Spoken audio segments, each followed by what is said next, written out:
Ladies and gentlemen, boys and girls, क्या आप जीवन में आगे बढ़ना चाहते हो और सफलता की चोटियां छूना चाहते हो तो ये चैनल आपके लिए, क्योंकि मेरा पैशन, मेरा प्रोफेशन, मेरा मिशन, मेरा विजन आपके इस सफ़र में आपका हम सफ़र बनो। इसीलिए आपको चाहिए कि मेरे वीडियोस को ध्यान से देखिए, ध्यान से सुनिए और अपने जीवन में आप भी और मैं भी से अप्लाई करेंगे, so that together we can make this world a better place to live. तो शुरू करता हूँ आज का ये वीडियो सेलिंग स्किल सीरीज़ का पार्ट 49। देखते ही देखते हम पार्ट 49 तक पहुँच चुके हैं और इस पार्ट 49 में आप सबका स्वागत है। आप सभी अच्छी तरह जानते हैं कि सेलिंग स्किल सीरीज़ बनाने का कारण है लोगों को रोटी कमाने के तरीक़े शेयर किए जाए, ताकि वो इन आइडियाज़ को अपना इंटेलिजेंस लगाकर अपने अपने प्रोडक्ट, अपनी अपनी सर्विस, अपने अपने बिजनेस, अपने अपने वर्टिकल में इसे अप्लाई करें और अपने सेल्स में अपने बिजनेस को ग्रो करें। तो आज देखते हैं आज का जो सिनेरियो है। आजकल ऑनलाइन का ज़माना है, ऑनलाइन की बूम चल रही है। अक्सर मैं जब कभी भी शॉप्स पे जाता हूँ तो उनका एक ही रोना होता है, ऑनलाइन आने के वजह से हमारा जो ऑफलाइन बिजनेस है, हमारे शॉप्स कम चल रहे हैं। देखिए, ऑनलाइन में नो डाउट कुछ कन्वीनियंस, कुछ सहूलतें हैं कस्टमर्स को।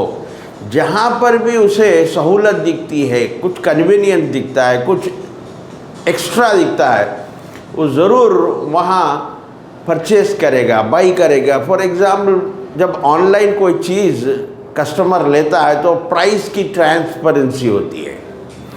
नॉट ओनली प्राइस की ट्रांसपेरेंसी बल्कि होम डिलीवरी की फैसिलिटी होती है। उसके बाद जो ऑनलाइन प्रोडक्ट बेचता है वो प्रोडक्ट की फ़ोटोज़ डालता है, अलग अलग एंगल्स से जो फ़ोटोज़ लेते हैं प्रोडक्ट की, वो फ़ोटोज़ रहती है।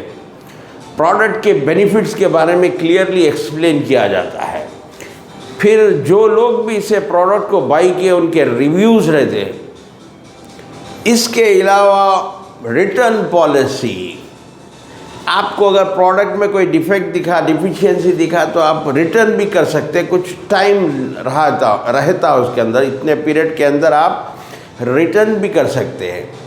तो ये चीज़ें आप भी अपने ऑफलाइन, अपने शॉप एंड एस्टैब्लिश में प्राइस की ट्रांसपेरेंसी रखिए। आप भी हो सके तो होम डिलीवरी का फैसिलिटी दीजिए, फ़ोटोज़ लगाइए। जो आपके पास जो प्रोडक्ट ज़्यादा चलते हैं, जो जिसका सेल ज़्यादा है, जो कस्टमर पसंद करता है, जो बड़े प्रोडक्ट्स होते हैं, उसके फ़ोटोग्राफ्स आप भी रखिए।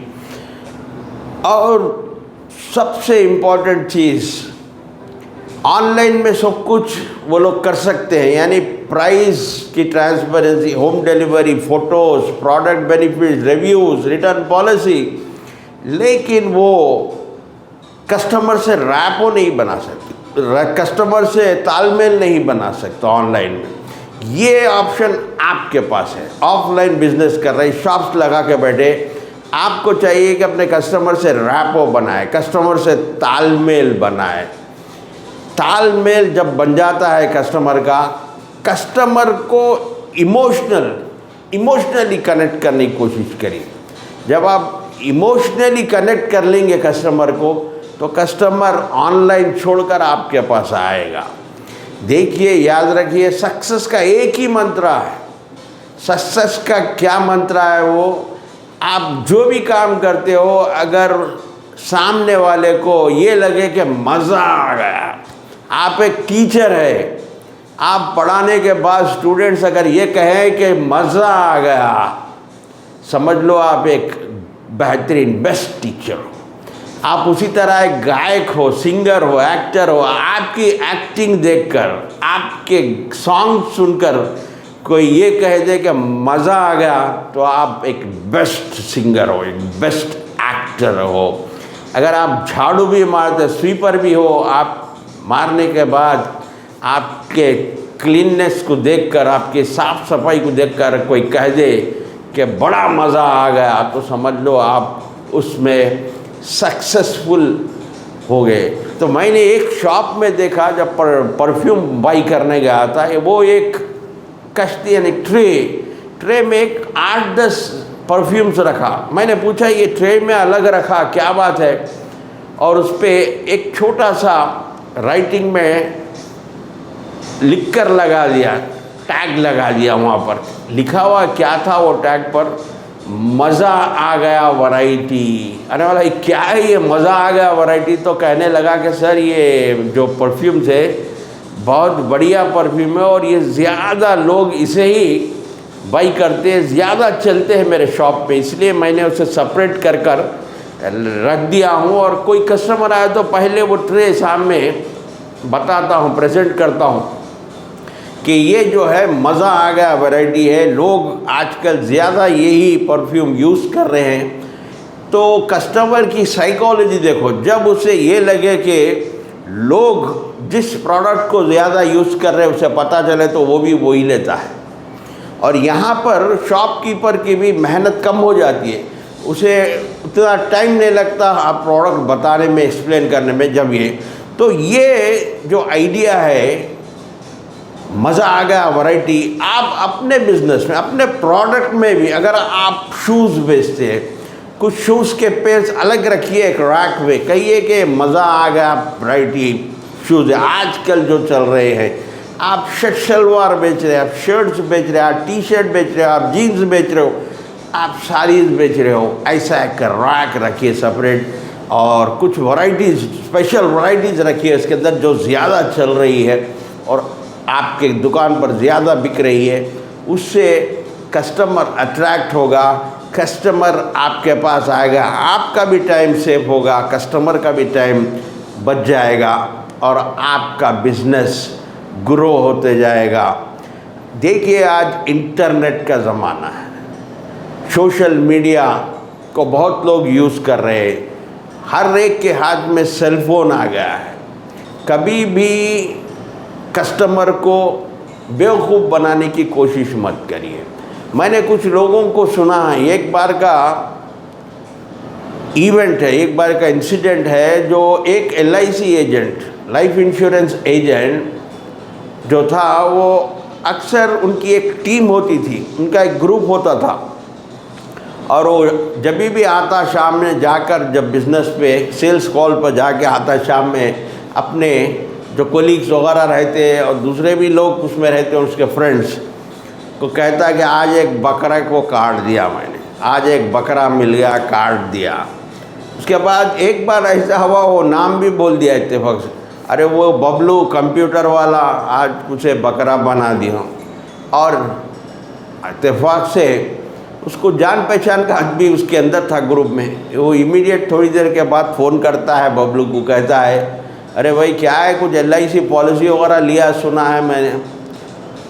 नहीं, वो कह रहा था कि तुझे बकरा बना दिया। तो देखिए अब आपका इम्प्रेशन कैसा रहता है उसके सामने। इसलिए कभी भी याद रखिए, आप जब कस्टमर नहीं होता, आपका प्रॉस्पेक्ट नहीं होता, आपका क्लाइंट, उसके एब्सेंस में कभी भी उसकी शिकायत नहीं करना चाहिए, कभी भी उसके बारे में बुरा भला नहीं करना। अगर करना ही है तो उसकी तारीफ़ करिए, लेकिन उसके खिलाफ में कुछ बोलना नहीं चाहिए, क्योंकि आजकल इंटरनेट का ज़माना है। कौन क्या बोलता है, कब इंफॉर्मेशन पास हो जाता है, आपको ही पता नहीं चलता। अब इंश्योरेंस की बात आई तो मुझे एक बहुत अच्छा पॉइंट याद आया। लोग जो है अक्सर ये जो LIC के एजेंट्स होते हैं गवर्नमेंट, वो दूसरे प्राइवेट के इंश्योरेंस कंपनी को ये तो खुद अपना बिजनेस करते हुए प्राइवेट इंश्योरेंस कंपनी के बारे में बोलते हैं कि अरे ये हम तो भाई गवर्नमेंट कंपनी है, सालों से चल रही है, ये प्राइवेट कंपनियों का भरोसा नहीं। और दूसरा, प्राइवेट कंपनी में जो एजेंट्स काम कर रहे हैं, जो सेल्स कर रहे हैं, उनके पॉलिसी, उन्हें ये दुश्वारी होती है, प्रॉब्लम आता है कि सब चीज़ों को सेटिस्फाई करने के बाद अक्सर कस्टमर ये बात पूछता है, अरे ये तो आपकी प्राइवेट कंपनी है, पता नहीं कब बंद हो जाए, कब भाग जाए। याद रखिए, जिस तरह बैंक से प्राइवेट बैंक्स हो या गवर्नमेंट बैंक्स को एक ही ऑर्गेनाइजेशन है जो रेगुलेट करता है, वो RBI, reserve bank of India. जिस तरह बैंक्स को रेगुलेट करता है, और अगर कोई बैंक डूब भी जाए तो पहले 1 लाख रुपीज़ था इंश्योरेंस, 1 लाख गारंटी था आपका कोई भी अकाउंट, हर एक नाम के एक अकाउंट पे। अगर बैंक डूब भी जाए, बैंक भाग भी जाए, जैसा कि चारमीनार बैंक, प्रूडेंशियल बैंक में हुआ, 1 लाख रुपये आपको मिल जाते थे इंश्योरेंस। लेकिन उसे बढ़ाकर आज 5 लाख कर दिया है। तो आप ईच बैंक में अपने 5 लाख सिक्योर तरीके से रख सकते हैं, यानी कि अपनी बैंक, प्राइवेट बैंक भी अगर वो भाग जाए, डूब जाए, आपको 5 up to 5 lakh is insured, बिल्कुल सिक्योर्ड है। ठीक इसी तरह जैसा आरबीआई होता है बैंक्स के लिए, इंश्योरेंस कंपनीज के लिए IRDA, insurance regulatory development authority, एक अथॉरिटी होता है जिसका नाम आईआरडीए है। वो कंट्रोल करता है, वो रेगुलेट करता है, चाहे वो गवर्नमेंट हो या प्राइवेट इंश्योरेंस सेक्टर हो। कोई भी इंश्योरेंस कंपनी इंडिया में अगर बिजनेस स्टार्ट करना चाहे तो कम से कम 100 करोड़ उसका मिनिमम कैपिटल बताना होगा आईआरडीए को, उसके बाद ही वो बिज़नेस खोल सकता है। और कंपनी लॉ में कोई ऐसा प्रोविज़न नहीं है कि क्लोज़ कर ले, अगर बैंकक्रप्ट हो क्लोज़ करने का, उसे कोई दूसरी कंपनी से मर्ज किया जाता है। तो जो भी प्राइवेट इंश्योरेंस कंपनीज में बात कर रहे हैं, इस तरह से आप अपने कस्टमर को कन्विंस कर सकते हैं। तो आज के लिए बस इतना ही। देखते रहिए, सीखते रहिए, आगे बढ़ते। Keep learning, keep growing until we meet next. Please take care. God bless you and thank you for watching.